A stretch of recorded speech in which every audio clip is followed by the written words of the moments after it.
천안함 피격 10주기, 아직도 치유받지 못하는 고통과 상처들.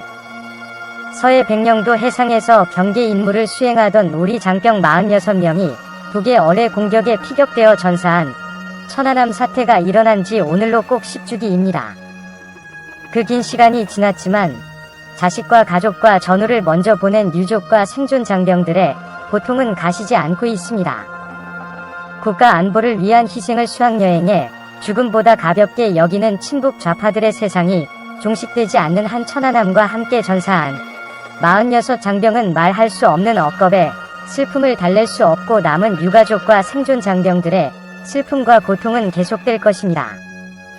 2010년 3월 23일 서해 상에서 군수지원함인 천지함으로부터 유류 수급을 받은 뒤 위풍당당하게 물살을 가르며 항해 중인 천안함이 모습.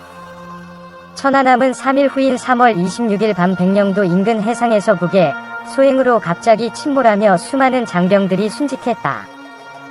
웬 막아선 천안함 유족 윤청자 김정은 부른다는 게 분해서 27일 국립대전현충원에서 열린 제5회 서해수호에 날에 참석한 문재인 대통령이 현충탑의 헌화와 분향을 하는 순간 하얀 비옷을 입은 한 백발노인이 다가왔다. 그 노인은 문 대통령의 분향을 막으며 대통령님, 누구 소행인가 말씀 좀 해주세요 라고 호소하듯 말했다. 문 대통령을 비롯해 김정숙 여사 등 주변 사람들도 당황하는 눈치였다. 이 노인은 2010년 3월 천안함 피격 사건으로 막내 아들을 잃은 천안함 46 용사중고 구민평기 상사의 어머니 윤청자 77 여사다. 그는 아들을 떠나보낸 지 3개월 만인 2010년 6월 민 상사의 사망 후 받은 유족 보상금 1억 원을 청와대에 선금으로 전달하기도 했다. 윤 여사는 여태까지 누구 소행이라고 진실로 확인된 적이 없다. 그래서 이 늙은이 한 좀 풀어달라고 했다. 천안함 공격이 북한 소행이라는 것을 문 대통령이 명확히 해달라는 요구로 보였다. 문 대통령은 잠시 분향을 멈춘 뒤 윤 여사에게 정부 입장에 변함이 없습니다 라고 답했다. 윤 여사는 지금 다른 사람들이 이게 어느 짓인지 모르겠다고 대한민국에서 하는 짓인지 저기인지 모르겠다고 하는데 저 가슴이 무너져요 라고 토로했다. 문 대통령은 걱정 마세요 라고 답했다. 윤 여사는 이 늙은이 한 좀 풀어주세요.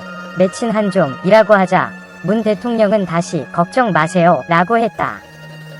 윤 여사가 대통령께서 꼭 밝혀주세요 라고 하며 대화는 마무리 지어졌다. 윤 여사는 이날 중앙일보와의 통화에서 문 대통령을 향해 이같이 호소한 배경에 대해 토로했다. 왜 그런 얘기를 하셨나요? 북한 소행이라고 속 시원히 밝힌 적이 없잖아요. 그런데 북한의 김정은이는 부른다고 하고 그놈이 주도해서 천안함을 쳐부셨다는데 그게 너무 분하잖아요.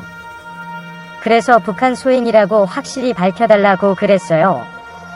이 늙은이 뼈에 맺힌 한 좀 풀어달라고 그랬어요. 김정은 위원장이 방한해선 안 된다는 의미인가요? 김정은이 그놈들은 그렇게 죄를 짓고 사람을 그렇게 희생시키고도 벌을 안 받잖아요. 억울해서 죽을 수도 없어요. 분해서 억울해서. 이전에는 왜 이런 얘기를 하지 않으셨는지 말은 하고 싶었지만 그 전에는 기회가 없었어요. 문재인 대통령 한 번 본 적이 없어요. 처음 봤어요. 어떻게 때를 쓸 수도 없고 마침 뉴욕에 와서 그렇게 말을 했어요. 문 대통령은 이날 서해수호의 날 행사에 처음으로 참석했다. 서해수호의 날은 제2연평해전, 천안함 피격, 연평도 포격 도발 등 북한의 무력 도발로 서해에서 희생된 55인을 기리는 날이다. 올해로 5회째다. 문 대통령은 2018년엔 베트남 순방을 이유로, 지난해엔 대구 로봇산업 육성전략 보고회 참석을 이유로 불참했다.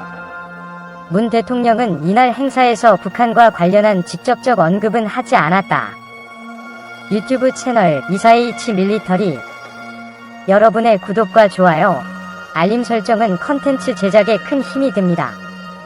시청해주셔서 감사합니다. 포스팅이 도움되셨다면 구독하기를 꾹 눌러주세요.